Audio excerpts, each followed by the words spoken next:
أعوذ بالله من الشيطان الرجيم. بسم الله الرحمن الرحيم.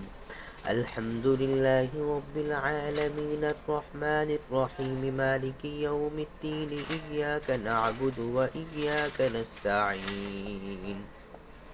اهدنا الصراط المستقيم صراط الذين أنعمت عليهم غير المغضوب عليهم ولا الضالين.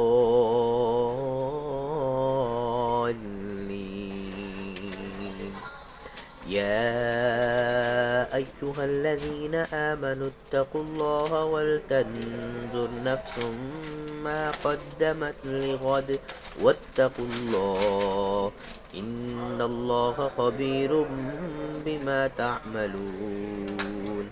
ولا تكونوا كالذين نسوا الله فأنساهم أنفسهم أولئك هم الفاسقون. لا يستوي أصحاب النار وأصحاب الجنة. أصحاب الجنة هم الفائزون. لو أنزلنا هذا القرآن على جبل لرأيته خاشعا متصدعا من خشية الله. وتلك الأمثال نضربها للناس لعلهم يتفكرون.